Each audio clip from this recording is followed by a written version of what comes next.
Hi, everyone. Welcome to another episode of the IPRA Rec Room podcast.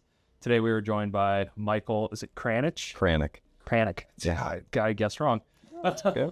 Michael Kranick, and you work for NAMI, correct? Yes, NAMI Metro Suburban as a certified recovery support specialist. Certified recoveries. Can you explain to me what exactly that is? Yeah, the whole goal of this role is to really just promote your lived experience, sharing what you've learned in your recovery, some of the kind of difficult things you might have experienced. I live with depression, anxiety, and alcoholism. And so it's about sharing what I've learned, what I've gone through, and then helping other people who might be going through similar circumstances. And just providing that support, being able to just give them coping skills, tools, whatever we can to help them on their journey. So is that like, you spoke about the, your struggles. Is that what ultimately led you to this field, this path? Yeah, for me, it was funny because it was just like all my life I wanted to help people, but I just never knew how. And there was always that voice in my mind kind of tearing me down, telling me I can't help people.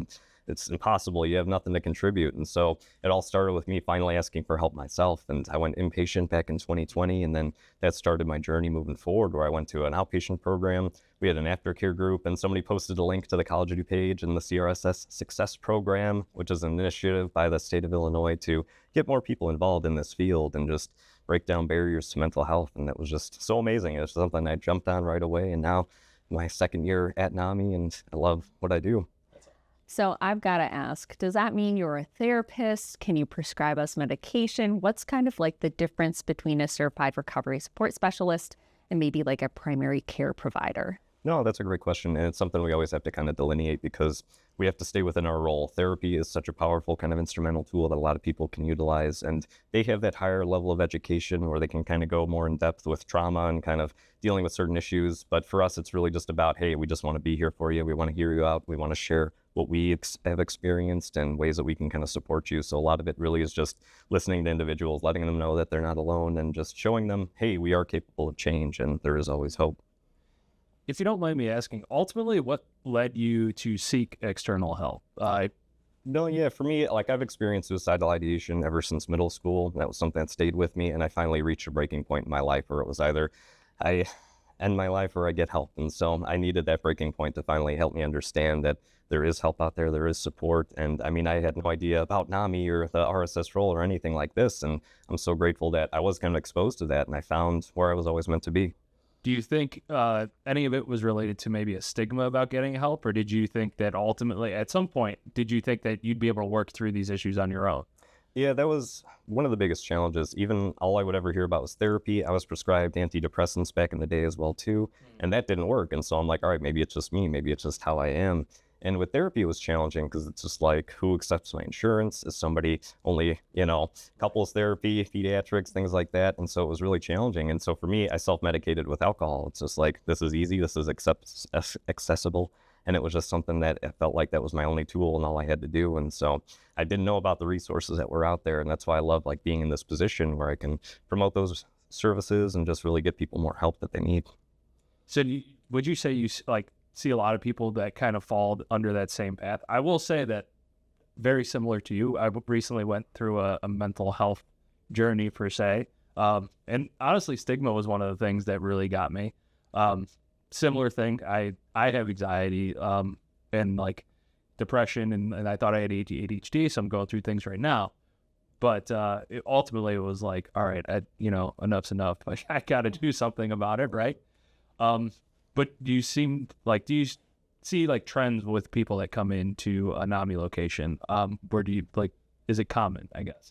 Yeah, and I think that's one of the biggest things we tried to do at NAMI is to break down that stigma and to help people realize you don't have to feel that way. You don't have to have those concerns. And part of my job also is going to River Edge Hospital, and I lead support groups there for the patients as well. And I can't tell you how many people I see there who just never reached out. They didn't know. And I think one of the biggest stigmas is people think that they have to get to a certain point in their mental health before they reach out, before they get help. But the whole point is to prevent you from reaching that point to begin with. Sure. That's why we need to sustain it. And even just like preventative care, it's something that we don't put as much focus on in our society today. And it's something that is needed. And I think it's so important just to get the word out there and let people know there is help, there is support, and just opening up, talking about it. That's one of the best things we can do. I feel like with therapy especially, the stigma that I always heard growing up was that you have to have something wrong with you in order to start going to therapy. And especially with COVID, then kind of providing those outlets for telehealth or those video applications for meeting with someone who's a professional, that feels more so to me normalized, right? We see so many advertisements then for different types of virtual mediums to be able to talk to someone too. And so it kind of sounds like then with your position at NAMI, you're able to have those conversations. Is it only happening in person? Are there online options to have conversations with someone about your mental health?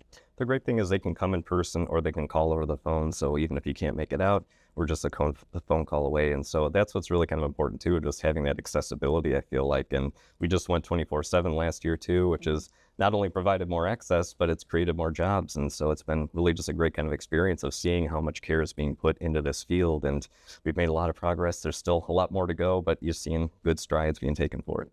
Yeah. I mean, you had spoken to College of DuPage having a certified recovery support specialist program.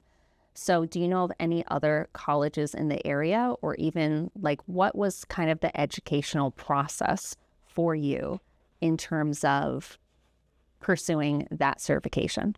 No, that was really just an amazing opportunity. And there are other colleges throughout the state of Illinois that do that. I know NIU, IIT, and there's a bunch of different kind of like really good accessible things for individuals to get connected with. And even for me, it was just like, I don't have the funding or the ability to go to a long-term school, get into a degree in a program like that. And so the RSS Success program was completely covered by the state of Illinois. It was just this beautiful, I like got a laptop and I'm like, wait, I get to keep this. Like, I was just like, oh my God.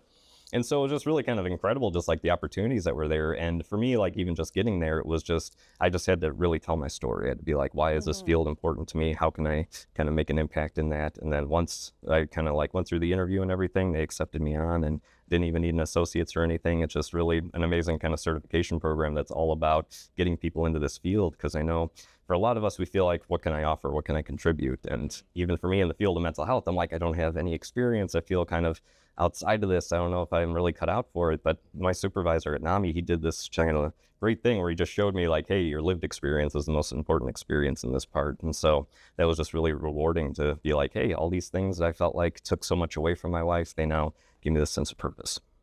I'm wondering in terms of mental health treatment, obviously we've been talking about finding someone who you can talk with so that you can have someone who's like a role model who can be alongside with you in your journey for recovery. What other types of treatment are there out there?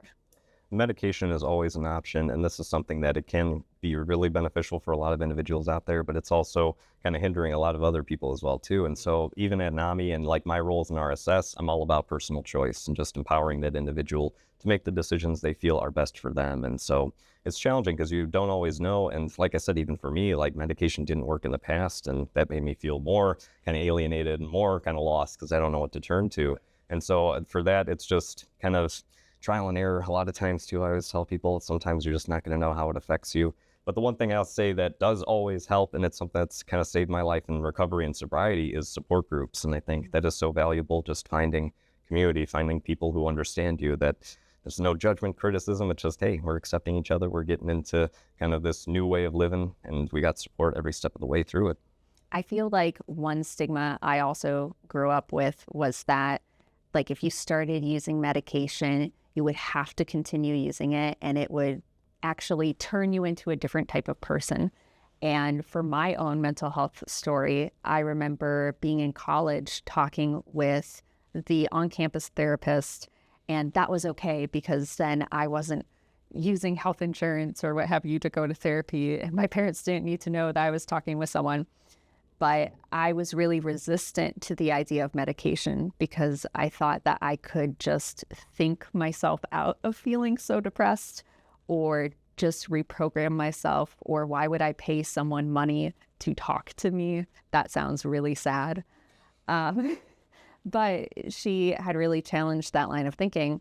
And she's like, okay, Camilla, but if someone was diabetic and they needed insulin, would you shame them for needing medication? And I was like, oh, no, because in both cases, someone could really have adverse consequences. And we as society, we don't shame someone for using insulin or for having another medical condition that requires medication. And so just kind of normalizing that as well. Like, I don't know if you've noticed, but I have an alarm that goes off when we have lunch. It's just for my medication. No one needs to know what pills I'm taking. I mean, I don't think it needs to get that personal in the workplace, but not like feeling like you need to explain yourself or you need to sequester and like hide away or it's something to be ashamed of, but it's just part of like your daily routine. That's how I take it. And I think that's a great point. And we see that especially a lot with addiction too, where people don't want to really open up or disclose that. And we need to think of it as a disease because that's what it is. And so we don't shame a cancer patient or other individuals. It's just about like, hey, this person is suffering. How can we get them help? How can we provide a better life for them and healthier coping skills and tools that they can utilize? And so, yeah, it's just about, and it's something you should not feel you have to hide away. And it's one of those things where you want to be open, you want to be honest, because that's the best way for you to not only face that yourself, but then to get the support through it as well. Yeah. Then, like, with finding support, how would you, what would you recommend to somebody who is like kind of, facing like those things? Like maybe it's work related, like in the workplace, like they just don't know where to go to get support. Like, how would you recommend like somebody go about, finding these resources?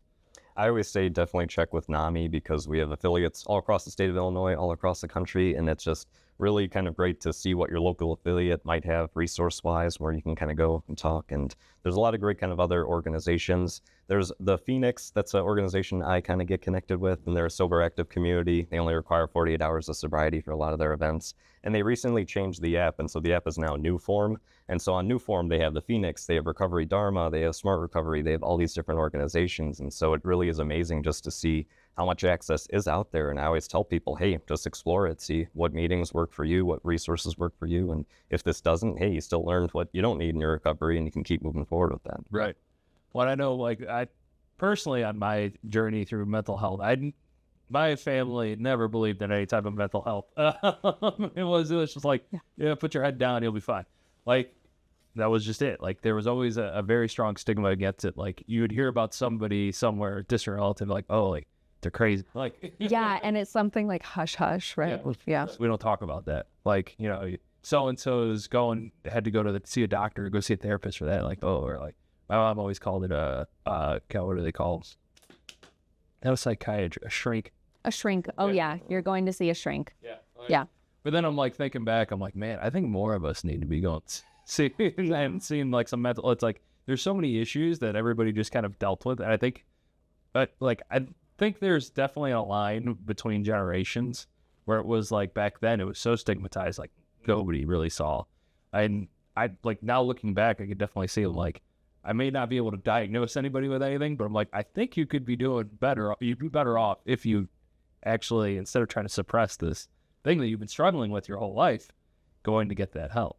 Do you think you see like a generational divide between, let's say, Gen Z, millennial, and then even, what would be like Gen X and then even past that? Yeah.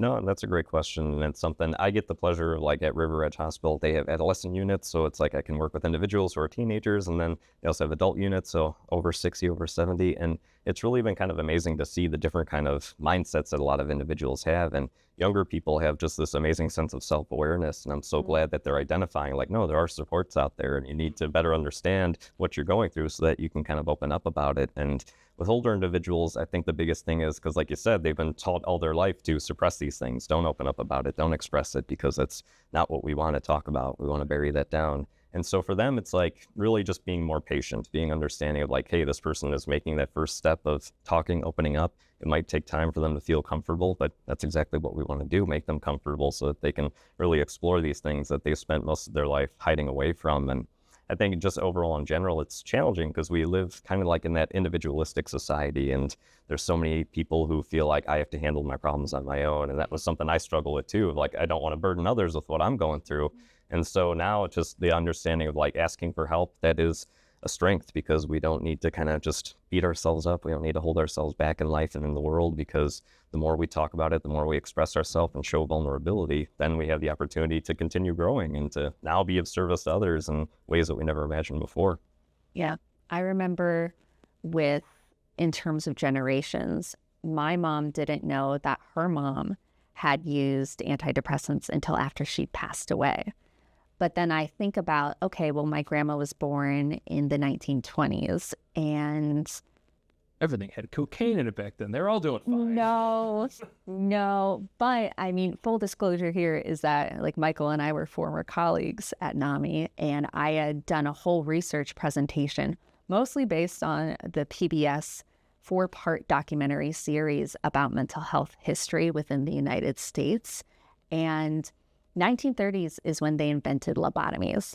And it was actually in the 1920s that insane asylum in Ohio introduced eugenics for the first time ever in the entire world. And so they were medically sterilizing people who had mental health conditions. And so for my grandma's coming of age story to really be focused then on, okay, not only is it bad that you're feeling really sad, but you could get sent away to some place, you never see your family again, you very well might not leave that facility ever.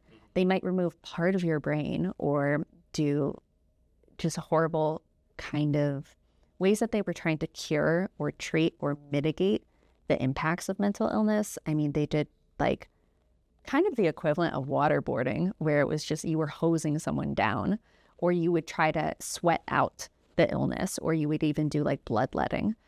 Like, and so I don't know, like I remember when I would talk with the CRSSs who were interning at NAMI about lobotomies, I'm like, okay, well, consider, I mean, if there's cancer in the body, doctors cut out that cancer and that tumor, and then your body recovers. So trying to almost humanize or rationalize the way that people thought back then, because I think it's too easy for us to like look at the younger generation now and be like, oh my gosh, they're so self-aware. They are so in tune with themselves. Why can't these older adults be like that? Or why can't my parents be like that? Or my grandparents? And it's truly because of like the circumstances and conditions that they grew up in. So I'm wondering how much, when you're at River Edge, do these older adults get all hoity-toity with you for being a young whippersnapper, trying to talk to them about their mental well-being?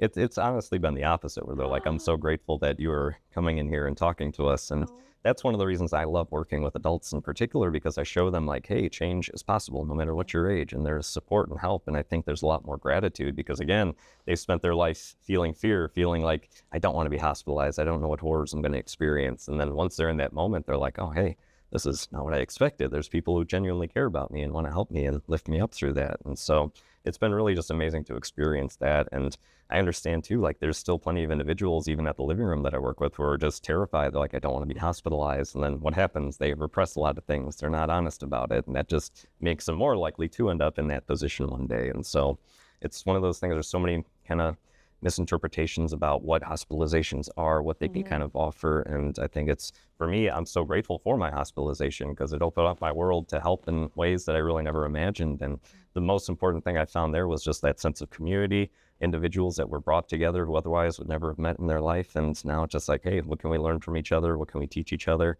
And it's just been really just incredible. And that's why I wish everybody in the world had support groups or just the ability to go somewhere, connect with people, open up about what you're going through, because these are kind of things that every human being can definitely benefit from. I didn't realize that you and I were twinning, with both of us going into an intensive inpatient or outpatient program in 2020. So I guess we both were on kind of the same life path at that same time. But maybe could you talk a little bit to what does it mean to go to the hospital, right? Because you and I know that there's gradients of variation of what that kind of treatment looks like for people. But that's one of those biggest fears I think that people have. So I imagine that talking about the different types of length of stays or things like that would actually kind of alleviate some of that. Yeah, even for me, it was challenging because it was like I called my primary care doctor. I'm like, I don't know what to do. I'm scared. What do I check myself in? And I just wasn't sure what that step would take. And I had no idea what was going to happen. But for me, 2020, again, it's height of COVID. And so that was difficult because I needed to be in isolation for like 2 days before I was actually able to go onto the unit. And so it's like, now you're keeping me stuck in a room with the most dangerous person in my life and somebody I hate. Yes. Yeah. And so that was challenging. But once I got to the unit, it was really amazing. They had me sit down, and the first thing they do is like a meditation exercise. And I was just like, oh my God, I'm terrified. I can't do this. I thought like my mind, it's constantly racing, thinking there's no way I could ever think about meditation or accept it. But it was just so simple. It's like, hey, what's around you? What can you see? What can you hear? What can you experience? And it was just, it's something that is so simple. And I thought it was like this, existential experience that people would receive. And it's just like, no, it's just being present, being in the moment. And mindfulness has been so huge. And that's something I learned there. And we would have different kind of like counselors come in. They would talk about certain kind of topics. I was on the co-occurring unit, so we talk about not only mental health, but addiction and ways that we can kind of get help with that. And the one thing I loved the most was just like open discussion, where it was just like when I would hear somebody struggling with something or talking about something, it was just like, I want to jump in, I want to give them feedback, I want to help them. And then I found like, hey, I love doing that. I want to make a career out of it eventually too. And so that's really where it all started. And for me, it was about a week that I stayed there. And it was funny because like they give you the scale 1 to 10, how do you feel? And on my last day, I was like, I'm at a 9. They're like, why not a 10? And I was like, oh, I'm leaving these people that I've grown to love and care about. And so it was kind of challenging in that regard. But that was just, again, the next step I took to an outpatient program. And it was all online, again, due to COVID. But part of me was like, it felt more accessible because I struggled so much with anxiety and like actually stepping outside of myself. So it's just like, hey, this was a great way I could be introduced to this, have more kind of like comfort in myself. And then once I started attending meetings in person too, it just kind of opened up my world even more. No, that's such a good point. Yeah, I remember from my intensive outpatient program, it was just before COVID, which was just kind of funny that then by happenstance, I happened to recognize my own mental health needs prior to an absolute catastrophe happening. And having that routine as well, I always explain it to people. It's like you're going to school for your mental health, because at least my structure was we would start off with like group check-ins for the first hour, and then like rotating one-on-ones with our resident therapist. And then we would go next door into a classroom and we would learn therapy skills and we'd have to apply them. And mine was only like a half-day long program, but I remember like ending each day with just journaling and writing down the things that I had learned, as well as what were kind of my aha moments. And I feel like that helped to build up my habit of journaling then too, which I find then that when I'm really struggling with my mental health, using writing as an outlet is super helpful. So I'm wondering then, I want to ask Vince as well, in addition to asking Michael, what do you do for yourself when you notice that you're getting more stressed out to help you manage that stress? Sure. Yeah, I realized I have to go outside. I have to have some type of physical outlet, whether it could be something like gardening, or it could be like I need to play sports of some sort. I got injured during COVID, and I couldn't play basketball or soccer or anything. So combined with that and then not being able to see anybody, like I started to go a little crazy in between. Yeah. And then the stress from work with being in Parks and Rec at the time, a lot of people who are watching this can probably kind of see where I'm going with this, but it was a wild time for everybody. But like just not being able to do the things that I've done my whole life as an outlet, and like I'm hyper competitive, so I'm like I think I realized like that has been my outlet my whole life for frustrations and anxiety and stuff like that. Like I feel much better after that. So now I've gotten back to it where it's like I may not be able to play like things that I used to, but now I'm like going back and I'm still having that competitive outlet that I think I need to like keep my sanity. Which I didn't realize that was the case at the time, but now things get much better. Like for me, it's like I have less time to worry about other things, about my mind's preoccupied on getting a ball through a net, like for something, whatever the sport is, right? Yeah. No, I think that's so important because like our passions, I know for me, like with my passions, alcohol took that away from me, where it's just like I can't read, I can't really embrace different ways of expressing myself. And in sobriety, I've been able to reconnect with a lot of that. And journaling, again, I love that perspective because I have this little notebook that I usually carry with me. And it's so great just to check in with how are you feeling, what's going on, because sometimes we get so lost in our own thoughts in our mind that when we can step outside of that, be more objective about what we're thinking, we can understand maybe why we are thinking that way. And the stresses, the worries, I know it's challenging and difficult. And for me, music has been just such a huge help as well. If I have a long day at work, I can load up a video game, listen to some music, just have some fun and enjoy and de-stress from things. And just connection, that's been the most important aspect of my recovery as well, where just like I can go to meetings, I can call up friends, I can have those individuals I can fellowship with and just have the ability to step outside myself and understand whatever I'm going through, I'm not going through it alone. And just having that type of support has been so crucial. And that's why I always encourage people, like, please, find those same supports in your life. And that's what we dedicate our lives to, of helping other individuals find that for themselves. And kind of like we were talking about before, it really is dependent on the individual. I always say, explore new things, try new things. I love art. Creating art is so essential for the human experience, and especially when we're struggling with health and our wellness. And so I always encourage people to keep exploring, find what new things you might enjoy. I've had people at the living room and I was able to teach them origami, and they're like, I would never imagine doing origami in my life, and now they love it. And so it's just been amazing, just trying new things, seeing what's out there and finding what really connects with you. It's very interesting you mentioned music too, because for me it's the opposite. I mean, I love music, don't get me wrong, but like I I use music to then like fill my pits of despair, and then I'm just like go down that rabbit hole. I'm like, I got multiple sad playlists. You know what it has to be though? It has to be a time set playlist. It has to be a designated 1 hour, and then I'm done. Because what can be helpful, right, is finally feeling those feelings and acknowledging them, because a lot of times we bottle them up. But then if you're just like shame spiraling and just focusing on that really sad feeling and locking into it, that's not going to be helpful. Right. So, and even then too, with like the mindfulness of it, like meditation isn't just like sitting there, like guided meditation, deep breathing. Wow. It's also, hey, let me reconnect with my body and be in tune with my environment and what I'm experiencing and seeing and feeling. And I at least find that when I talk with people about journaling, they're like, oh, I don't even know what I'd talk about. But a lot of times it's that simple stuff, right? Like, how does your body feel? Do you have a tummy ache? Where do you feel pain? Use I feel statements and like acknowledge those feelings as well. Because so often I see such like an immediate connection between, oh, I feel this way. Oh, but stupid. Oh, I feel this way. I shouldn't feel this way. I feel this way. I don't want to be bothering you. And it's like, stop, you were on the right track. But then you're interrupting yourself with that self-ridicule or that shame. And so like just that automatic writing, right? And you're just writing, not stopping, just writing. That's what I find helps.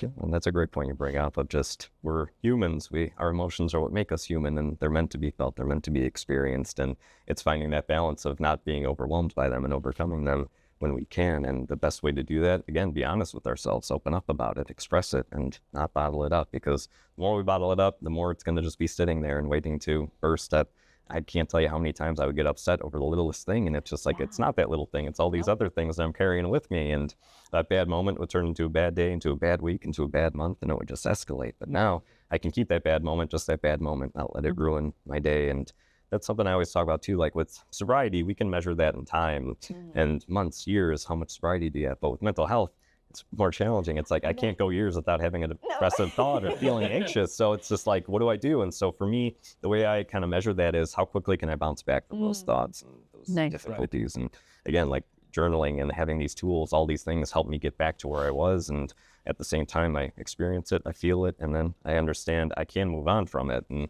that's another great thing about challenging these thoughts and these emotions, is realizing that we do have the strength to overcome them.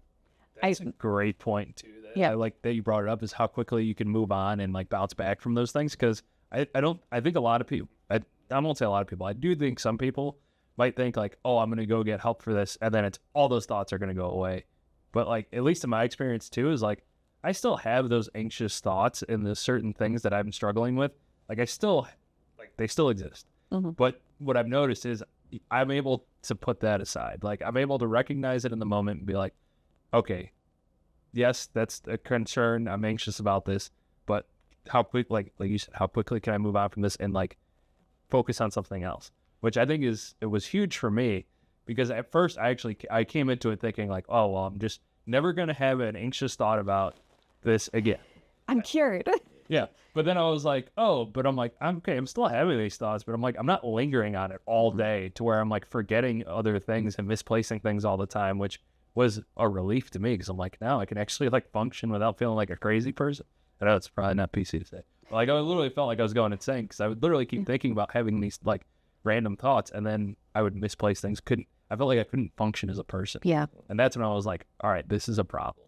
Like, Right. Well, when it's like you're ruminating on something and you're noticing that it's consuming a lot of your thoughts too. Yeah. I mean, as much as we talk about like stigmatizing language, like we don't call people crazy. Right. I felt for myself, once I recognized for myself that I quote felt crazy, that for me was kind of that siren that went off, where I'm like, this is so abnormal to the point that I need to get the help that I deserve. And I was even thinking of the comparison too in terms of being able to let go of those grievances, those annoyances, those getting up on the wrong side of the bed. The way that I visualize it is kind of like police dogs, you know, how they'll train them to like grip onto the arm and like really latch onto it. But then you also have to train your dog to let go. And so that's what I feel like is my comparison for talking about therapy and talking about letting go of those negative thoughts, is realizing that your brain has latched onto it, and like acknowledge the feeling. Don't deny it. Don't tell yourself like, oh, you're a bad person because you're feeling that way, or like, oh, how could you feel that way? Now you're making everyone else in the room feel bad. It's like, okay, you're doing your job. Right. Let go. Well, it's so easy to spiral. Like, Yeah. and then you're just going down, and it doesn't make anything better. It just makes things worse. And a lot of the time, you're creating that problem for yourself. Essentially, like, you're just like, I'm just lingering on this. And no matter, like, you can think about it all day. It's not going to change that. And I think that's ultimately what has helped me, is just being able to realize, like, okay, I'm not going to be able to change completely the way I feel about this. Like, this is always going to be an issue for me, but like, does it need to consume my whole being? Yeah. I thought of another comparison. It's like PT for your brain. Yeah. Right? Because like if you get a knee injury or something, everyone's very reasonable. They're very accommodating about that. They're like, oh, you know, you got the knee brace, so you can't be, you know, doing your squats, so you got to relax. You also got to go to physical therapy, and you got to retrain those muscles. So with that shame spiraling, it's also like, it's not your brain's fault. Right. It's the way that you have functioned so far, and there's a way to retrain your brain so that it becomes easier and you're able to let go of those things that feel like such stuck points or such blockades. Right. Well, and I think it's too, because it's like at some point in your life that worked for you. Yeah. Or you thought it worked for you. This was a coping mechanism. And so, well, you're like, well, it worked that time. Let me keep doing this. Like, yeah. But eventually, you know, things change. It doesn't work anymore, right? Yeah. Like, it's now becoming a problem for you. Well, and that's kind of like the shame surrounding substance use, right? Is like it was a coping mechanism, and it was harmful at the same time, but it's not like a moral fault to someone for being an addict. Like, that is something that they use. I'm speaking your story for yourself. You go ahead. No, you bring up such a great point. And even for me, like, I am grateful for alcohol in the sense that it was this thing that kept me going. It was something where it's just like, man, I hate myself. I want to end my life. But hey, here's alcohol. I can escape from that. I can hate myself just a little bit less. And it's one of those things, because my one coworker, we'd always talk about like good and bad coping skills. And she helped me train my brain to be like, no, it's healthy or unhealthy coping skills. Because in a sense, all coping skills are good because they're keeping us going. They're helping us move forward. But at the sense of, what is it costing us? And so alcohol saved my life in a lot of ways, but then it also destroyed my life and pushed the people I had away from me. And so it's one of those things, as we were discussing with depression, anxiety, and alcoholism, these are things that are going to stay with me for the rest of my life. There's not going to be a day I wake up and everything's fine, I'm perfectly cured. But part of me is grateful for that, because it means I have to be vigilant of my recovery. I have to be putting in the work constantly. I can't get complacent. I have to keep fighting for it. And I have to do the things that have helped me get to this point and continue to do that. Because I think sometimes we get comfortable and we're like, oh, these tools that help me get to this point in my life, I don't need them anymore. It's like, no, now you still need them more than ever, because you have to sustain it. And it can be challenging. And I see a lot of people that we can never be as hard on ourselves as others are, and just kind of that ability to just understand I'm going to be my own worst critic. I'm going to beat myself up. A lot of people, like you were mentioning too, it's just like, why am I thinking this way? Why am I behaving this way? And it's just like, we have been thinking this way for decades. We can't expect that to change overnight. We have to show ourselves the same patience, kindness, and grace that we show other people as well. And that's a really good point too, right? Showing other people, showing ourselves the grace and kindness and compassion and forgiveness that we show to others, because we deserve it just as much.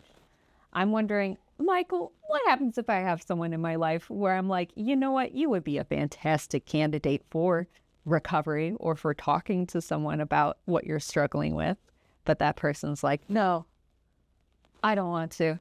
Yeah, No, that's embarrassing. What do we do? It's so challenging. I can't tell you how many family members I've talked to and individuals who come to the living room who are just in tears or calling over the phone and they just don't know what to do. And that's the biggest challenge. If you're over 18, you're your own person, you're an individual, unless it's a forced hospitalization or things like that, other people can't tell you what to do. And I always encourage them, because a lot of the times the people that are looking for the help, they're neglecting their own health. And I always say, you need this help as well. You need to be able to be putting yourself in a good position so that way, hey, you can share that with the individual that you're concerned about, being like, oh, I started going to NAMI, it's been helping me, and just opening up that conversation, because I think just allowing that communication is one of the best things we can do. Just understanding this is going to be a safe spot for you to express yourself, to open up. If you are ready, if you want to make changes, we're there for you, but we can't force you to. And even then, I find if you do force somebody, it's not going to work. And even like with addiction, it's like if I do this for somebody else, now anytime I'm upset or I'm resentful, it's like this is that person's fault. They're taking this tool away from me, this thing that's helped me throughout my life. And once I do it for myself, it's like, no, I have to take ownership of that. I'm doing this because I know it's what I need to do. It's what's going to help me save my life. And so it's challenging, but I always say, like, the best thing is we can be role models for them and help them understand, hey, there is support, there is help. We can offer them suggestions, come to NAMI, find other kind of like support groups, things like that you can kind of offer if they are up for it and they need kind of like that moment to finally change things around, just knowing that there's a space for them to take that next step in. That's what's so crucial, but it's always going to be up to them to take it. Yeah. So kind of like expanding on that thought too, how can somebody like, you know, a workplace environment, like let's say you're a supervisor or something, how can you support the mental health and well-being of maybe your employees, maybe your coworkers? Like what's something you can do in that realm? I think, again, the biggest thing is open communication, just having people understand, like, hey, if you come and you talk to us about your mental health, we're not going to stigmatize you. We're not going to make you miss out on opportunities or see you as less than or other than your coworkers. It's about like, no, you deserve every right to kind of open up about what you're experiencing, how you're feeling, what you're going through, because that's going to create a better work environment for everybody else around you as well, too. And so just having that sense of security of like, hey, I have a supervisor that I know I can talk to and open up about this, and they'll be understanding. They'll meet me with empathy and care rather than judgment. And because I feel like fear is such a huge factor for a lot of individuals where they're like, I don't want to miss out on opportunities. I don't want to get demoted or have things like that, lose my job in general. And so having a workplace that really does embrace that and be like, no, mental health is something everybody experiences and we need to be open about it, honest. I see a lot of organizations that have like mental health days now too, which is amazing. And it's just like more and more people are understanding the importance of this in our everyday life. And so again, having it be accessible, that's one of the best things you can do in the workplace. I'll even build off of that accessibility because I had forgotten when I was speaking to my own outpatient program experience in 2020, I didn't know about FMLA, right? My employer provided FMLA, family medical leave of absence. And I was so scared that I just kept telling my employer that I was taking a sick day and then I was taking another sick day and another sick day. So I'd imagine with supervisors and managers as well, talking about that when it comes to employee benefits, where it's saying, hey, here's your paid time off days. I don't need to know if they're sick days or vacation days. I don't need a doctor's note. We're not in 6th grade anymore. Like, I don't need your parent permission slip saying like, yeah, you were sick and you were throwing up. Sign. Like, people can take those personal days and not need to explain themselves too, if they do want that secrecy or just that privacy, right? And also like asking for accommodations at work, because it can be in a very casual way. I mean, my office, I don't have the overhead lights. I have the fluorescent light covers. And that just helps a lot with relaxing my brain and relaxing my nervous system. And everyone at IPRA, most of them, were so cool about, I'm kidding. I was cool with it. I thought I like it. You should see my house. I've got all different colored lights. Yeah. The fluorescent light thing drives me nuts. Yeah. I feel like I've just like woken up on set of like a weird sitcom. And I'm Yeah. like, this is too much. Yeah. It's so overwhelming for our bodies. So I think, like, what are even some ways that someone can self-advocate? So we talk about, hey, supervisors, be willing to have those open conversations, be willing to talk with people about employee benefits as well, because they might just need that reminder. What about individuals being able to advocate for themselves? One thing I always suggest too is, like, I talk about others who are wanting to have a conversation with people, and I always say, write a letter first. Maybe write down your thoughts, have this understanding of what it is you want to say, what you want to convey, and then again, take that step to advocate for yourself. Maybe talk to coworkers or other individuals that you can feel that sense of support from. And it's challenging because, again, a lot of people might be afraid to have those conversations, or there's the fear of, like, I'll bring this up and then nothing will change, nothing will get done, and now I'll feel hopeless. And for me, it's one of those things where I always say the most important responsibility I have in my life is to my recovery. Without that, I can't have anything else. Everything hinges off of that. And so that's what I try to explain to people as well too. And I know it's challenging because it's like, well, you have responsibilities, you have to make money, you have all these different things in life that you got to take care of, but none of that can happen if we don't take care of ourselves first. And so that's, again, why it's great to have NAMI, have other organizations where you can talk to like a peer support and just open up about what you're experiencing, what you're expressing, and just have that opportunity to focus on what you really want to express to your supervisor, to your workplace. And the more you kind of do that and open up, that might help encourage other coworkers to do that as well too. And you could also look at it from the benefit of, like, hey, if I'm being honest about what I'm going through, that's not going to put extra pressure on other coworkers, because then they might be upset with, like, oh, he's missing work. That's more work that I have to do. It's just like, no, understanding and respect of each other. I think that's what every workplace needs. Yeah, it really like creates a culture of wellness, I would say. If you're able to be vulnerable and to say, hey, I'm having a really hard time today. I just need some extra patience, some extra grace. Almost even too, you don't know what the answer is going to be for an accommodation unless you ask. And it doesn't have to be some whole dramatic scroll of paper where you filigree everything of why this would be important to you and da-da-da. If you don't ask, the answer is already no. Versus if you do ask and then the answer is no, then we can do the filigree of paper and we can say, well, actually, if I could turn off these fluorescent lights, they would be superior for my work performance. Accent lighting would be fantastic. Some soft mood lightings, yeah, or even like a little perfumer that has like not Epsom salts, was it the essential oils? Yeah, I love those. I would love some plants. Real plants. I love real plants, not the fake plants.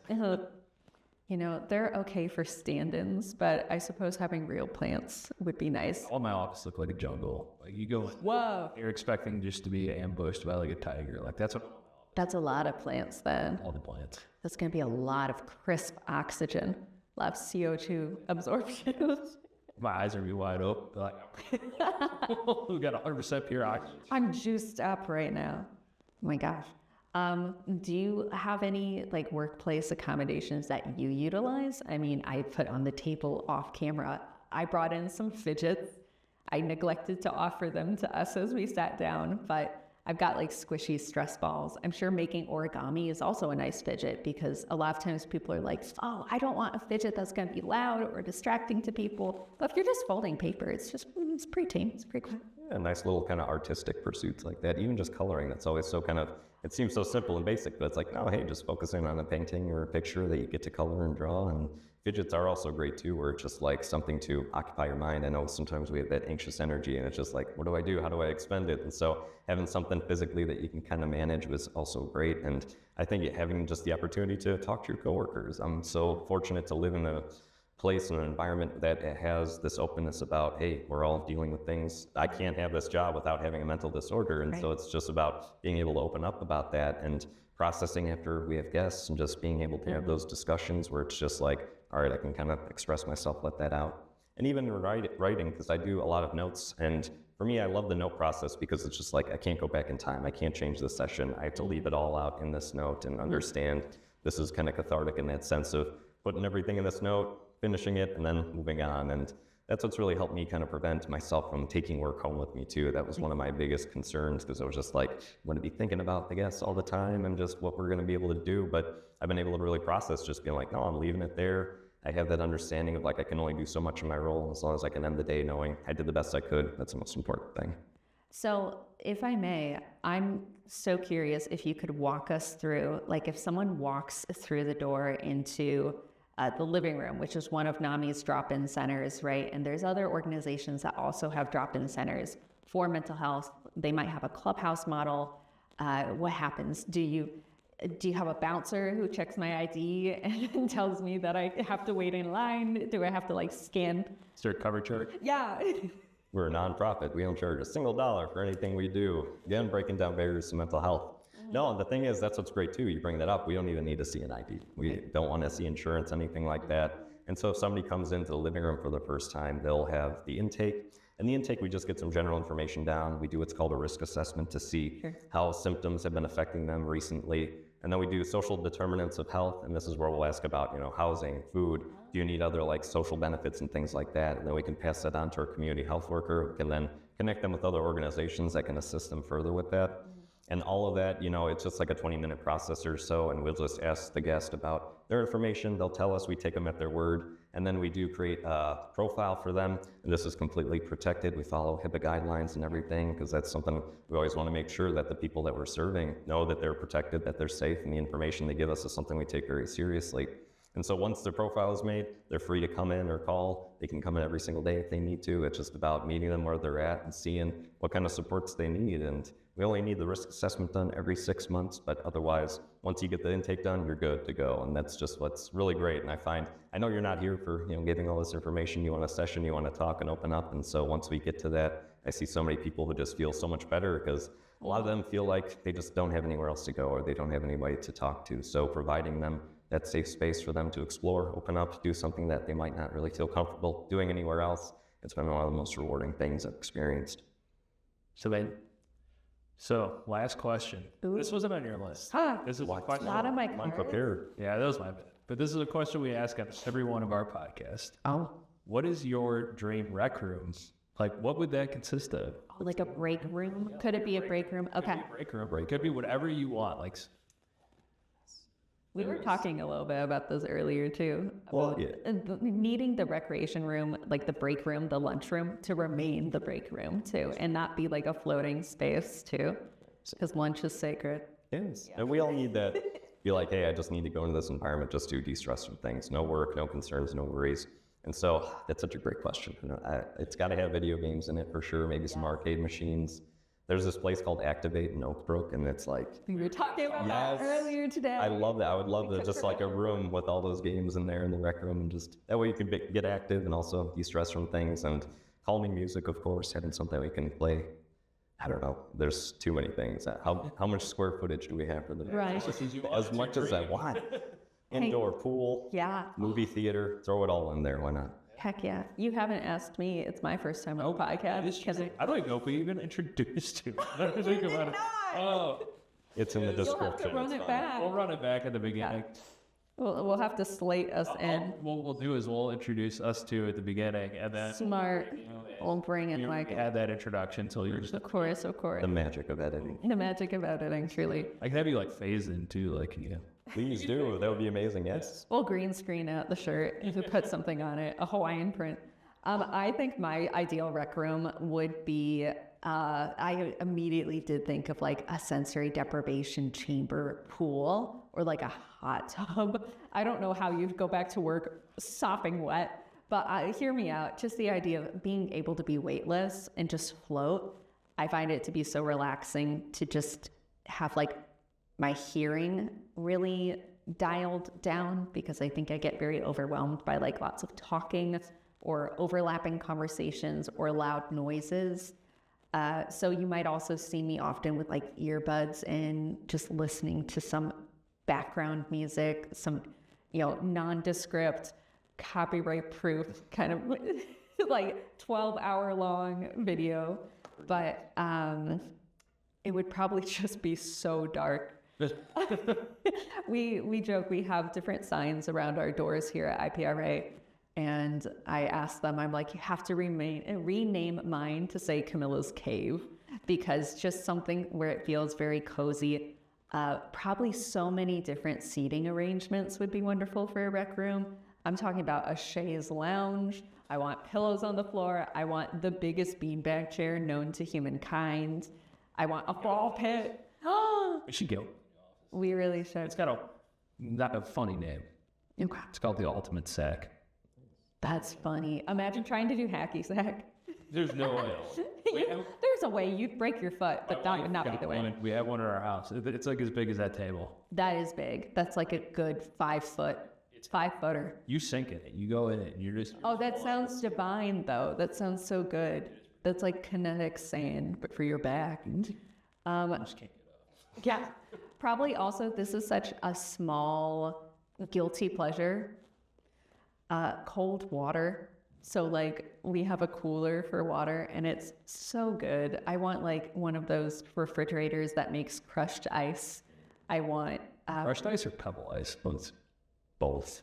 yeah, both. Yeah. It's your dream Come rec on, room. it's my dream rec. I get to have wherever I want. And then probably different like Neos or water flavors, you know, some off-brand like A Ninja Thirsty, maybe? yeah, Hey, that would be good. That'd be It's good. basically like, I mean, it's a little gimmicky. You literally just put Mios in this thing, Oh yeah. and it'll carbonate it for you. Oh, you know what? I can't do carbonation. carbonation. No, but I would allow it for my colleagues as well, because it's not just my rec room. It does. It's our rec. I will say it does have the option to turn off. Okay, there we go. I would just love the LaCroix dispenser. Sad. It's what helped me stay sober. So reach for beer, reach for a delicious LaCroix. Substitution is so good though, right? Where if instead of an alcoholic drink using mocktails as that substitute, or using LaCroix or like other flavored beverages. Try water. Have, yes. What do you? Yeah. It's kind of like I always say, like if you're secure in your recovery, great. But if you're not, Is it too close to the real thing? even like NA beers, I was like just blown away like how much they've advanced. And it's just like this tastes just like a regular one. And so it's always kind of like be cautious about certain things like that. But hey, there's great alternatives. LaCroix, Yeah. sparkling water, things like this. It's just fantastic. So it's just like no risk there. Well, and that's such a good point of almost bringing us back into the conversation about mental health is thinking of what your triggers might be, right? Of what your activators are. And it doesn't have to be triggers like this big dramatic thing, but it could also be what gets your hackles up, right? And so if you notice for yourself that like a smell or a taste kind of gets you turtling with your shoulders, like, okay, then I'll avoid that. And I can find ways to kind of circumvent those situations. So maybe even like for a manager supporting mental health within their park district, that could be having sober events. It could be then offering like low sensory events. So something like, what was it, Activate? Yeah. I almost called it Activia. A little different. Just a little. Good for your health, though. That would be so overwhelming for me, with just like all the lights. Like I know Dave and Buster's for me, that's going to take me out. I need low stimulation. Busters. I walk in there, my eyes light up. I was like, my first time at Dave & Buster's as a child is equivalent to my first time in Las Vegas. And it's all, Yeah. they occupy the same space. And Totally. Have you been to Galloping Ghost? Galloping Ghost in Brookfield. Pride of Shameless Brookfield, plug. yes, I love it. Is a bunch of like old arcade games in multiple buildings wide. So hey, there's even an option, right, too, for any folks who are local to the area of the Chicago suburbs, is even just having managers like, if you're going to do organization outings, try a variety of things. You don't always have to go to Chili's and get like the flight of alcohol together. You can try out new things. And the Chili's is just good and cool. Not just for booze. or It's better. Applebee's is garbage. Like, well, I suppose we're spoiling our next podcast topic, which is ranking all of the fast food sit-down. Never going to sponsor this podcast. that's fine. I don't want Applebee's. It's fair too. Associated with it at all. Any shameless plugs before we sign off? A shameless plug. Yeah. I mean, it could be something mental health related, or maybe even, Camilla, people aren't talking about this enough. I mean, the shameless plug could be really sad about how SAMHSA is getting defunded. We could provide that context. Let's end it on a depressing note. Yeah, you're right. Okay, so straight to camera. Look at me. Zoom in, Vince. So SAMHSA is the Substance Abuse Mental Health Service Agency. Administration, thank you. And then the current administration is seeking to defund any mental health services that are federally supported. And so it's important then that, there's diversity of financial investment. And so even just word of mouth spreading, normalizing the idea of seeking out mental health programs, services, that foot traffic is really great. It's really supportive. It's great demographics then for folks to hold on to their funding. And just a reminder then that, where you work, the services are free.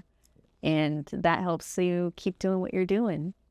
And it helps people connect with something they otherwise might feel a barrier to. And so it's great. I always encourage people, check out NAMI, do what you can to kind of find your local affiliate, check out different supports and support groups. Again, I can't tell you how much that has really saved my life and just helped me find community and a sense of belonging, which are things that I honestly never believed I would find in my life. And it feels so great to be a part of that. And like we kind of mentioned earlier, please just get proactive about your mental health and the health care that you're experiencing, because you don't want to wait. You don't want to push it off, because then it's just going to end up getting worse. And you deserve to have help. You deserve to have hope. And it's something that we want to do and we want to share with others as well. Well, thank you for joining the IPRA Rec Room community. You're always Thank you for having me. I'd love to come in. This was amazing. Thank you so much. Thank you. Goodbye, everyone.